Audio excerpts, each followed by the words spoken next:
back to Japan, where we clearly do not talk about TRICOT enough on this channel. Oh boy. So I just checked out the song that premiered a few minutes ago, at least when I'm recording this, called Achoi.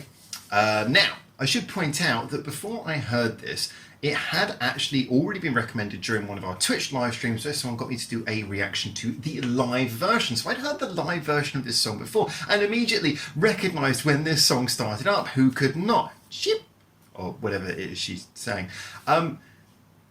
There is a lot to unpack with this.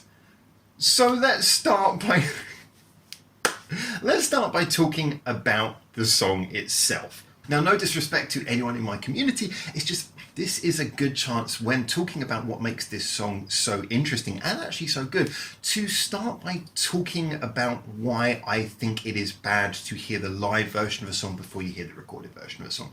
Because a lot of that is going to really explain why this impressed me so much. The problem is when you hear a live version of a song, what makes live music so good is that you get to really hear an interpretation of a song that you know, and you get to hear it more raw. You get to hear the song you love really taken into a sort of a no mistakes allowed, no production, no arse is covered sort of version of what it can be. And that gives it a lot of personality. It gives the song sort of an honesty, but it also means that some of the better musicians can really take something of a song and fill in certain gaps. They can do certain things differently to really adapt it to the live environment. Now, when I heard this song live, I really covered one of the points that I want to cover here, which is just how furiously rhythmic it is, how playful it is, how much it changes up, and how much it really is just relentless whilst also sticking to a groove for the majority of its runtime.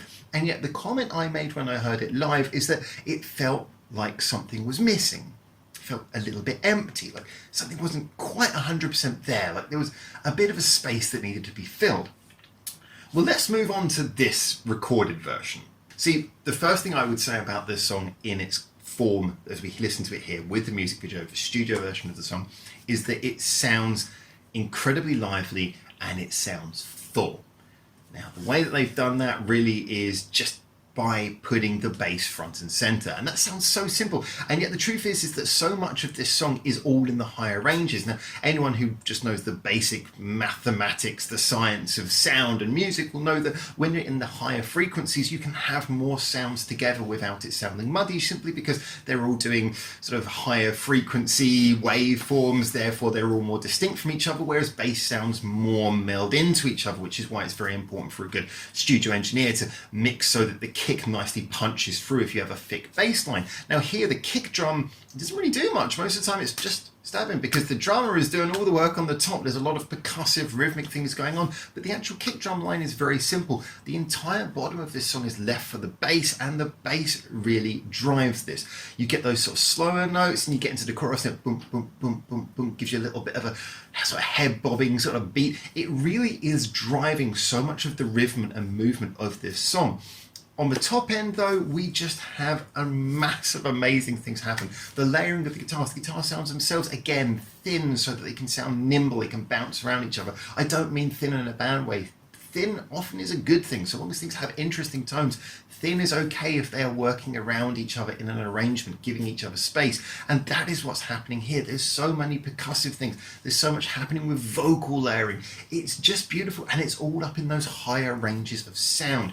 And that just makes this song incredibly nimble. The bass is just there as something to kind of give it a little bit of bounce, kind of keep it moving, kind of center everything. The song is also centered by using a lot of repeated chord patterns, of course, and yet it is more about the fact that this song is anchored at the bottom end and incredibly playful at the top end. And that's what I love. It feels like they've just set the groundwork and then they've gone crazy and they've had some fun, and taking it beyond even having musical fun, just having thematic fun with all of the random excretion references and yeah,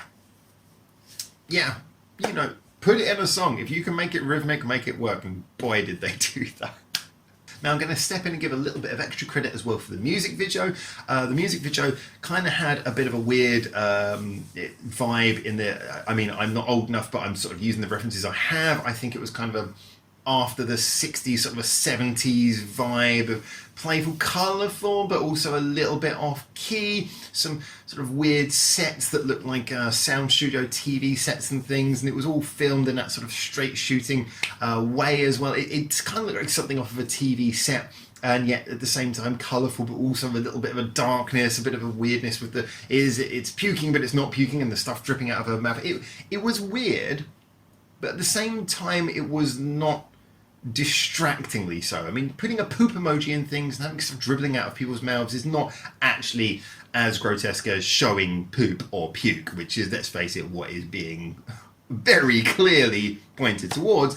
Yeah, it was kind of done in a way that kind of made it fun, and also at the same time a little bit, I don't want to say edgy or subversive, those are such appallingly overused terms, but made it just a little bit, unexpected, a little bit surprising, a little bit cheeky, I guess we could say.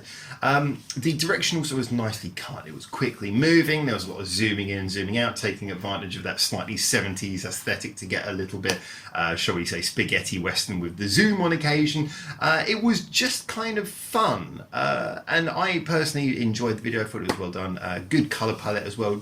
Nice, bright, but also a little bit on the crazy side. So in conclusion, we're left with a song that is playful, a little bit crazy, so well engineered, beautifully put together, fantastically played. Just the playing here is just as you'd expect from a band like TRICOT. Always one of their strong points was musicianship. However, they managed to put that alongside really great writing. I've always said good musicianship is nothing without good songwriting.